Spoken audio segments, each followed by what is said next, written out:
हर रात जब आप अपने बिस्तर पर लेटते हैं और अपनी आंखें बंद करते हैं, तो एक पल ऐसा आता है जब आप इस दुनिया से गायब हो जाते हैं।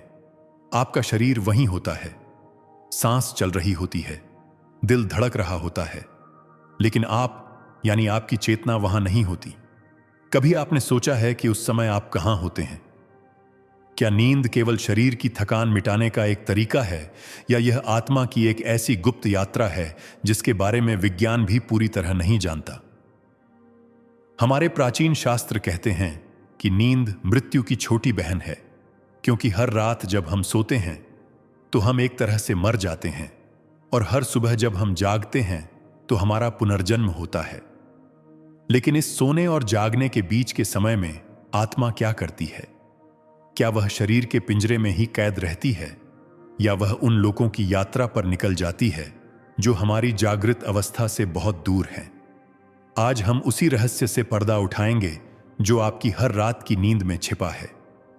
गरुड़ पुराण और मांडूक्य उपनिषद में इस अवस्था का बहुत गहरा वर्णन मिलता है। शास्त्रों के अनुसार मनुष्य की चेतना की 3 अवस्थाएं होती हैं: जागृत, स्वप्न और सुषुप्ति। जागृत वह अवस्था है जिसमें अभी आप हैं, मेरी आवाज सुन रहे हैं और संसार को देख रहे हैं। इसमें आत्मा शरीर और इंद्रियों के माध्यम से काम करती है। दूसरी अवस्था है स्वप्न, जब शरीर सो जाता है लेकिन मन जागता रहता है। इसमें हम सपने देखते हैं। लेकिन सबसे रहस्यमयी अवस्था है तीसरी, जिसे सुषुप्ति कहा जाता है। यह वह अवस्था है जिसे हम गहरी नींद कहते हैं, जहां ना कोई सपना होता है, ना कोई विचार, बस एक गहरा सन्नाटा और अंधकार होता है। विज्ञान कहता है कि यह वह समय है जब दिमाग पूरी तरह शांत होता है, लेकिन अध्यात्म कहता है कि यही वह समय है जब आत्मा अपने शरीर के बंधनों को ढीला कर देती है और सूक्ष्म लोकों की यात्रा पर निकल जाती है। क्या आपके साथ कभी ऐसा हुआ है कि आप गहरी नींद में हों और अचानक आपको एक जोरदार झटका लगे, जैसे आप किसी ऊंचाई से गिर रहे हों और आपकी आंखें खुल जाएं, आपका दिल जोर जोर से धड़क रहा हो और आप घबरा जाएं?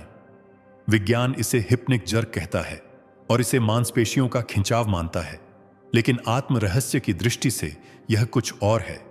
यह वह क्षण होता है जब आपकी आत्मा शरीर से बाहर निकलकर यात्रा कर रही होती है और अचानक किसी बाहरी आवाज या गड़बड़ी के कारण उसे बहुत तेजी से शरीर में वापस लौटना पड़ता है। आत्मा और शरीर का यह मिलाप इतना तेज होता है कि शरीर को एक झटका लगता है। यह इस बात का सबसे बड़ा सबूत है कि नींद में आत्मा शरीर से थोड़ा अलग हो जाती है। वेद कहते हैं कि आत्मा कभी नहीं सोती। सोना केवल शरीर और मन का स्वभाव है। आत्मा तो साक्षी है, वह निरंतर जागृत है। जब शरीर थक जाता है तो आत्मा उसे विश्राम देने के लिए अपनी ऊर्जा समेट लेती है। जैसे एक ड्राइवर गाड़ी रोककर बाहर टहलने निकलता है, वैसे ही गहरी नींद में आत्मा शरीर रूपी गाड़ी को खड़ा कर देती है और खुद अपने मूल स्रोत यानी ब्रह्मलोक या अन्य सूक्ष्म लोकों की ओर खींची चली जाती है। यही कारण है कि जब हम बहुत गहरी नींद से जागते हैं तो हमें एक अजीब सी शांति और ताजगी महसूस होती है। यह ताजगी केवल शारीरिक आराम की नहीं होती, यह उस दिव्य ऊर्जा की होती है जो आत्मा अपनी यात्रा से लेकर लौटी है। लेकिन यहां एक बहुत बड़ा प्रश्न उठता है। अगर हम हर रात किसी और लोक में जाते हैं, अगर हम देवी देवताओं या पितरों से मिलते हैं, तो हमें सुबह कुछ याद क्यों नहीं रहता? हम सब कुछ भूल क्यों जाते हैं? इसका उत्तर हमारे शास्त्रों में माया के आवरण के रूप में दिया गया है। जैसे बच्चा गर्भ में सब जानता है, लेकिन जन्म लेते ही रोता है और सब भूल जाता है, वैसे ही जब आत्मा सुषुप्ति लोक से वापस शरीर में प्रवेश करती है तो उसे विस्मरण का टीका लगा दिया जाता है।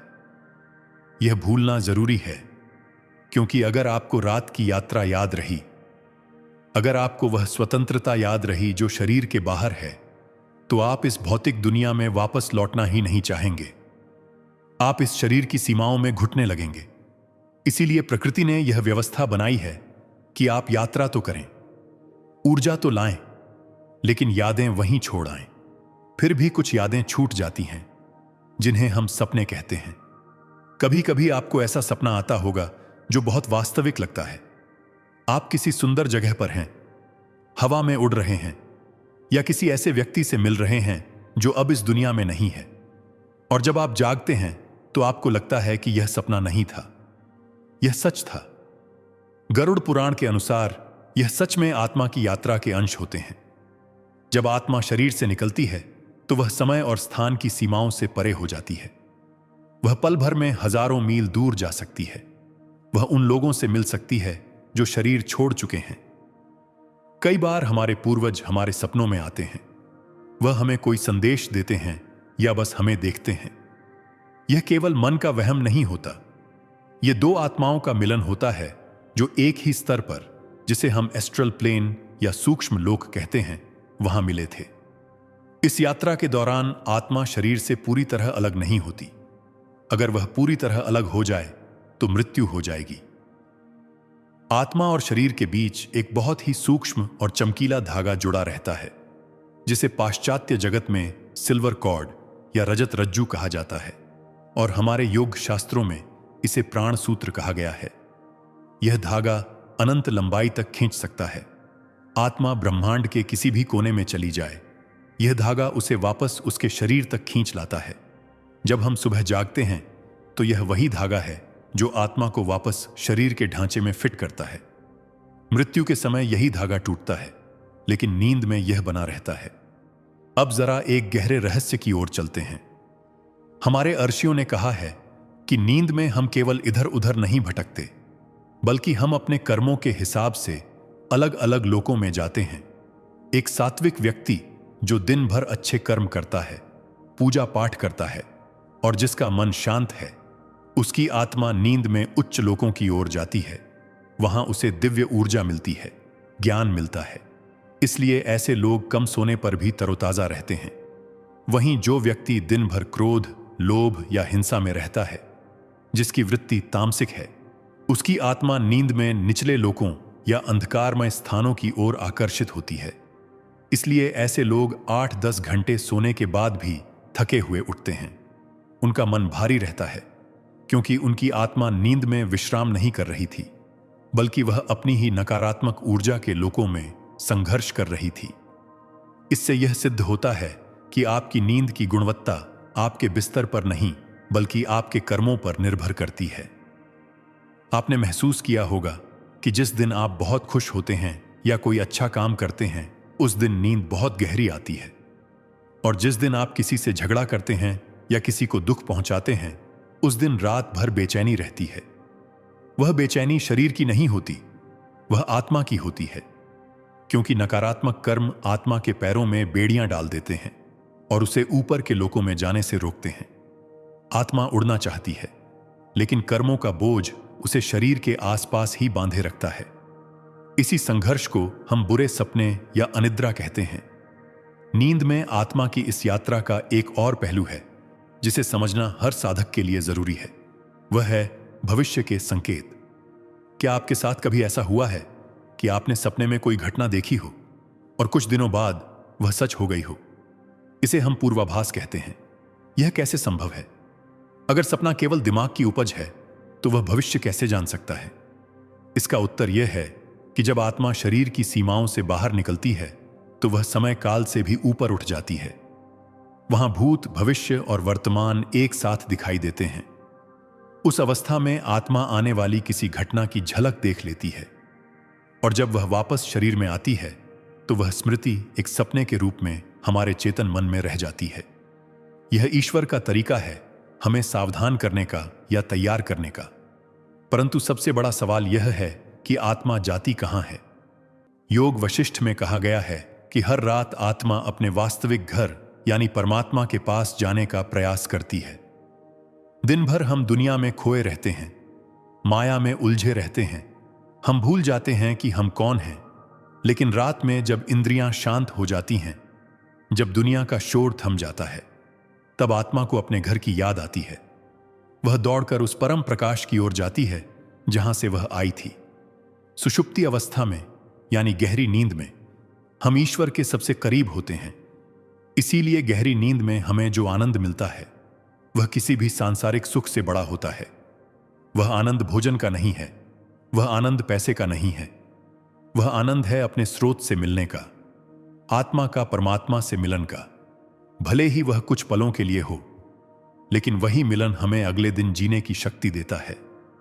अगर इंसान को सोने ना दिया जाए तो वह पागल हो सकता है, क्योंकि उसकी बैटरी डिस्चार्ज हो जाएगी।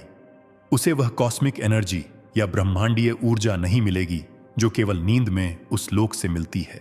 अब आप सोचिए, अगर नींद इतनी सुंदर है, अगर इसमें हम ईश्वर के पास जाते हैं, तो हम मृत्यु से इतना डरते क्यों हैं? जबकि शास्त्र कहते हैं कि मृत्यु भी एक लंबी नींद ही है और नींद एक छोटी मृत्यु। हमारे संतों ने इसे बहुत सुंदर शब्दों में समझाया है। वे कहते हैं कि रोज रात को हम अपनी छोटी मैं यानी अहंकार को छोड़कर उस बड़ी मैं यानी परमात्मा में विलीन होते हैं। यही कारण है कि नींद में कोई अमीर नहीं होता, कोई गरीब नहीं होता, कोई राजा नहीं होता, कोई रंक नहीं होता। वहां सब एक समान होते हैं, क्योंकि वहां केवल शुद्ध चेतना होती है। यह इस बात का प्रमाण है कि हमारे असली स्वरूप में कोई भेद नहीं है। यह भेद केवल जागने पर शुरू होता है, जब हम दोबारा अपने शरीर और अपने नाम के साथ जुड़ जाते हैं। लेकिन इस यात्रा में एक खतरा भी होता है। ऐसा कई बार लोगों के मन में सवाल आता है, क्या हो अगर आत्मा शरीर से बाहर गई और वापस लौटना भूल गई? या क्या हो अगर उस खाली शरीर पर किसी और बुरी आत्मा ने कब्जा कर लिया? यह डर स्वाभाविक है, लेकिन प्रकृति का नियम बहुत सख्त है। गरुड़ पुराण के अनुसार जिस शरीर को जिस आत्मा के लिए बनाया गया है, उस पर केवल उसी आत्मा का अधिकार होता है। जब तक उस शरीर की आयु शेष है, तब तक कोई दूसरी आत्मा उसमें प्रवेश नहीं कर सकती। वह प्राण सूत्र या वह चांदी की डोरी जिसका हमने जिक्र किया था, वह एक सुरक्षा कवच की तरह काम करती है। वह आत्मा को भटकने नहीं देती, चाहे आत्मा कितने भी दूर लोक में चली जाए। जैसे ही शरीर को खतरे का आभास होता है या जैसे ही सुबह होती है, आत्मा को 1 सेकंड के 1000वें हिस्से में वापस खींच लिया जाता है। फिर भी हमारे बुजुर्ग हमेशा कहते आए हैं कि सोते समय दिशा का ध्यान रखना चाहिए। दक्षिण दिशा की तरफ पैर करके नहीं सोना चाहिए या सूर्यास्त के समय नहीं सोना चाहिए। इसके पीछे भी यही आत्मिक विज्ञान काम करता है। संध्या काल वह समय होता है जब दिन और रात मिलते हैं। इस समय वायुमंडल में बहुत सारी अतृप्त आत्माएं और नकारात्मक शक्तियां सक्रिय होती हैं। यदि आप इस समय सोते हैं तो आपकी आत्मा शरीर से बाहर निकलकर इन नकारात्मक शक्तियों के संपर्क में आ सकती है। इससे बुरे सपने आते हैं, मन अशांत होता है और कई बार शरीर में भारीपन महसूस होता है, जिसे हम स्लीप पैरालिसिस कहते हैं। विज्ञान इसे दिमाग की अवस्था मानता है, लेकिन आध्यात्मिक रूप से यह वह स्थिति है जब आत्मा शरीर में लौटने की कोशिश कर रही है, लेकिन कोई नकारात्मक ऊर्जा उसे रोक रही है या दबा रही है। इसलिए हमारे शास्त्रों में सोने के नियम बनाए गए हैं ताकि आपकी रात की यात्रा सुरक्षित रहे। अब एक बहुत ही रोचक विषय पर आते हैं, वह है सपनों में मरे हुए लोगों का आना। यह नींद की अवस्था का सबसे भावुक पहलू है। जब हम जागते हैं तो हमारे और पितरों के बीच एक दीवार होती है, इस भौतिक दुनिया की दीवार। हम उन्हें देख नहीं सकते, सुन नहीं सकते, लेकिन नींद में यह दीवार गिर जाती है। जब आपकी आत्मा सूक्ष्म शरीर यानी एस्ट्रल बॉडी में होती है, तो वह उसी आवृत्ति पर कंपन करती है जिस पर पितरों की आत्माएं करती हैं। इसलिए मिलन संभव हो जाता है। कई बार यह मिलन सिर्फ आपकी यादों का खेल होता है, लेकिन इसकी पहचान क्या है? कैसे पता चले कि वह सच में आए थे या यह सिर्फ सपना था? इसकी पहचान बहुत सरल है। अगर सपने में आपके पितर बहुत शांत दिखाई दें, उनके चेहरे पर एक तेज हो और वह आपको कोई सलाह दें या बस चुपचाप खड़े रहें, और जागने के बाद आपको डर न लगे बल्कि एक शांति महसूस हो, तो समझ लीजिए कि वह सच में आपसे मिलने आए थे। वह सूक्ष्म लोक में आपकी आत्मा से मिले थे। उन्होंने आपको आशीर्वाद दिया है। लेकिन अगर वह सपने में दुखी दिखें, रोते हुए दिखें या आपसे कुछ मांग रहे हों, जैसे खाना या पानी, तो यह संकेत है कि उनकी आत्मा को शांति नहीं मिली है। वह कष्ट में हैं और आपसे मदद की गुहार लगा रहे हैं। ऐसे सपनों को नजरअंदाज नहीं करना चाहिए। यह आत्मा की पुकार होती है जो नींद के माध्यम से आप तक पहुंची है, क्योंकि जागते हुए आप उनकी आवाज सुन नहीं पाते। योग निद्रा का विज्ञान कहता है कि हम अपनी नींद को एक साधना बना सकते हैं। साधारण इंसान बेहोशी में सोता है, लेकिन एक योगी होश में सोता है। इसे योग निद्रा कहते हैं। इसमें शरीर सो जाता है लेकिन चेतना जागती रहती है। यह वही अवस्था है जिसे भगवान विष्णु की अवस्था कहा जाता है। क्षीर सागर में शेषनाग पर लेटे हुए भगवान विष्णु सो नहीं रहे हैं। वह योग निद्रा में हैं। वह देख रहे हैं, सुन रहे हैं, पालन कर रहे हैं, फिर भी विश्राम में हैं। हम साधारण मनुष्य उस स्तर तक तो नहीं पहुंच सकते, लेकिन हम अपनी नींद की गुणवत्ता बदल सकते हैं। और इसका तरीका बहुत आसान है और यह तरीका आपकी जिंदगी बदल सकता है। सोने से ठीक पहले के 10 मिनट सबसे महत्वपूर्ण होते हैं। यही वह समय है जो तय करता है कि आपकी आत्मा रात भर कहां यात्रा करेगी। अक्सर हम क्या करते हैं?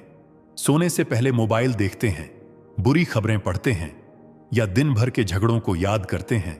इसका परिणाम यह होता है कि हम नकारात्मक विचारों के साथ नींद में जाते हैं। हमारी आत्मा रात भर उन्हीं नकारात्मक लोगों के चक्कर लगाती रहती है और हम सुबह थके हुए उठते हैं। लेकिन अगर आप सोने से ठीक पहले सब कुछ छोड़ दें, मोबाइल दूर रख दें और 5 मिनट के लिए अपने बिस्तर पर बैठकर ईश्वर का ध्यान करें या बस अपनी सांसों को देखें और मन में यह संकल्प लें कि आज का दिन समाप्त हुआ, मैं अपनी सारी चिंताओं को यहीं छोड़ता हूं और अब मैं एक दिव्य यात्रा पर जा रहा हूं। जब आप इस भाव के साथ सोते हैं, जिसे सात्विक निद्रा कहते हैं, तो आपकी आत्मा एक रॉकेट की तरह सीधे उच्च लोकों की ओर जाती है। वहां उसे देवताओं और सिद्ध आत्माओं का संग मिलता है। वहां से वह ऐसा ज्ञान लेकर लौटती है जो जागने पर आपको अचानक सूझता है। क्या आपके साथ कभी ऐसा हुआ है कि आप किसी समस्या में फंसे हों?